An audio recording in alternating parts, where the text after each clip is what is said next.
Hello everyone, welcome to another lecture of general medicine where I make a dreadful topic easy to learn. And for the topic which I'm going to cover today, which is hypertension, I'm going to refer to this book of mind maps for general medicine by MediStudy Go. This book contains every topic in pictorial format and can be studied and jotted down notes right here and easy to remember because it does not boring like the textbooks which we study during BDS. So if you'd like to get your hands on this mind maps book by MediStudy Go, log on to Amazon, Flipkart, Dentalcart or the website by MediStudy Go and you can get it for yourself for all the BDS subjects. So let's get into the topic for today, which is hypertension.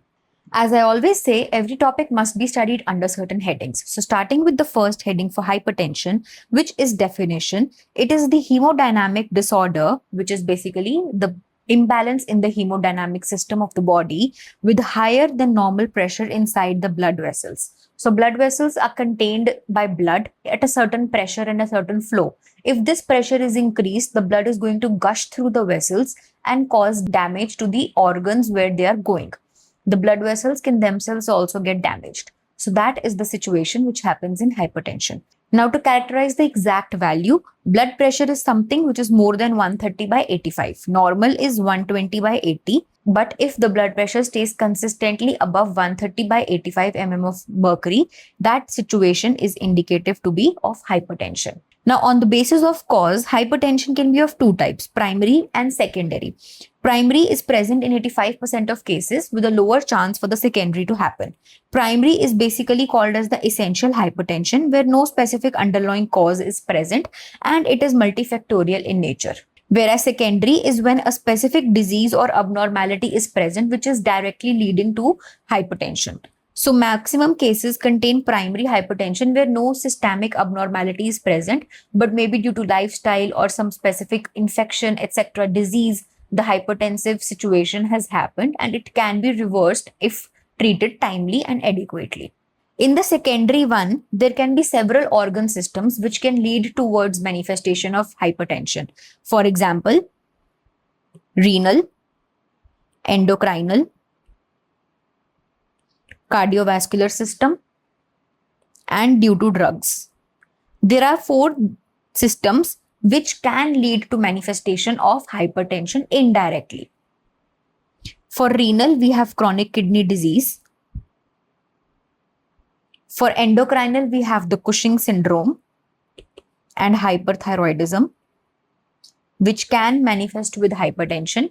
For cardiovascular, we have aorta diseases, where some spasm or coarctation can lead to hypertension. And lastly, for drugs, we have NSAIDs, steroids, and oral contraceptive pills, which can lead to manifestation of hypertension. So these are all secondary diseases which are present and can lead to hypertension secondarily. The primary cause is not something which is leading to hypertension. The disease is in some other organ or tissue, and that is causing an increased pressure in the blood vessels. Now, what are the etiologic agents involved in hypertension? They mostly relate with what we studied right now. So it includes stress, psychogenic conditions, renal conditions, as I mentioned just now, acute glomerulonephritis, polycystic kidney disease, renal artery stenosis. Any obstruction in any artery, capillary or vein is going to increase the pressure at the heart level. Endocrinal can be Cushing's and hyperaldosteronism. Cardiovascular can be coarctation of aorta. Neurologic symptoms, obstructive sleep apnea, then drugs like alcohol, NSAIDs and steroids. All of these can lead to hypertension as secondary manifestation. Now, hypertensive crisis can be of two types. Either it can be an urgency or it can be an emergency. What is the difference? Urgency is when only the BP is increased, like above 220 by 120. So oral therapy is given and it will be resolved. Emergency is when along with hypertension, other organs are also damaged, along with end organ damage, and that requires severe intravenous therapy of a high grade level because now end organs, which means kidney, liver, heart, all of these are getting involved. So only oral medication is not going to help us. That is how urgency differs from emergency. Urgency is the situation is urgent, it needs urgent attention, but it is not an emergency because it's localized. But emergency means that all organs are getting involved and it is an emergency situation where triage might be needed. After we know the etiology, we need to know how the disease is progressing and what is the pathophysiology. So blood pressure is basically a multiple of cardiac output and peripheral resistance. Suppose cardiac output is normal, but peripheral resistance is increased, so BP will increase. If cardiac output is increased and peripheral resistance is normal, then also BP will increase. So any effect at the heart level or the artery level is eventually going to lead to blood pressure. So there are several pathways according to which hypertension can be manifested. For example, in the vasculature, vasoconstriction is going to lead to platelet aggregation, which is going to obstruct the blood vessel and increase the blood pressure. Secondly, at the kidney level, kidney dysfunction is going to cause salt and water retention, which is going to increase the cardiac output and increase the blood pressure. Third, something at the pituitary gland level is going to increase the vasopressin secretion, which is going to increase the arterial pressure. This is also going to increase the blood pressure. So there are different routes by which blood pressure can be increased. Fourth, at the level of heart, if the force and the heart rate at which the heart is pumping, chronotropy and inotropy, if these two things happen, then also the cardiac output is going to increase and blood pressure will increase. Lastly, at the level of brain, if the blood vessels constrict, the peripheral resistance has increased. This is going to activate the sympathetic nervous system, which is going to try to increase the cardiac output, and that eventually will also lead to an increased blood pressure. So this is the situation of a hypertensive heart, where the left ventricle tries to compensate more and more. It gets thickened in nature. The lumen of the ventricle decreases because the wall thickens up and gets hypertrophied because it wants to compensate for the increased pressure. So this is a manifestation for hypertensive heart. After we know the pathophysiology, we need to come to the clinical features of how the patient presents with hypertension. There's going to be nausea and vomiting because the body is going to be in a stress situation. Blurred vision, nosebleed because the blood is going to be pumped a lot. Dizziness, fatigue and headache because the brain is also going to try to compensate and headache is going to be present. Irregular heartbeat can also be present because sometimes the heart is going to pump normally and sometimes the heart is going to pump more. Because when the cardiac output is increasing, chronotropy, inotropy might be present. That is going to lead to an increased heart rate, and that is going to manifest as irregular heart rate.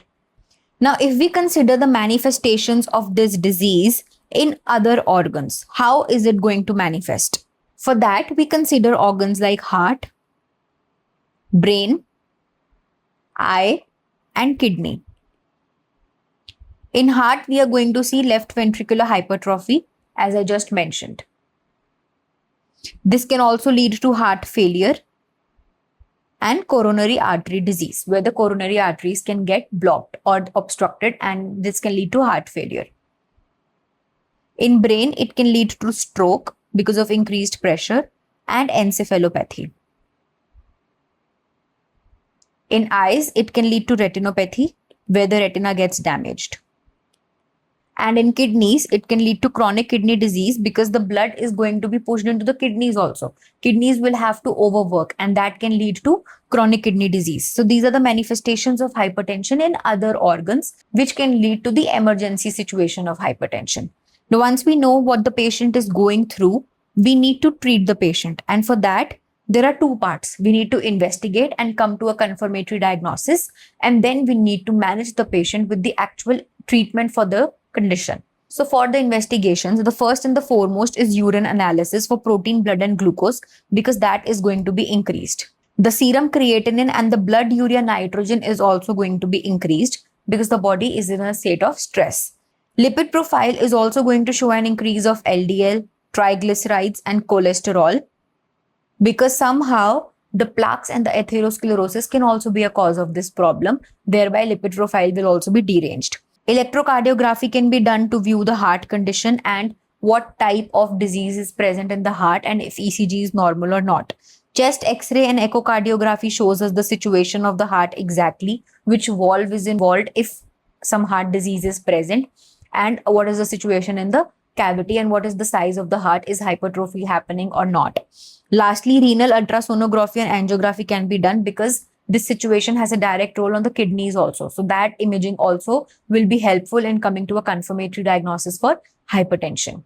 Coming towards the treatment or the management of this situation, the first and the foremost is general considerations, where the patient is told to modify the lifestyle, needs relief of stress, salt restriction and fluid restriction, with weight reduction and regular exercise. These are going to modelize the situation right now and are going to bring the cardiac muscles into work, and that is going to reduce the hypertensive state.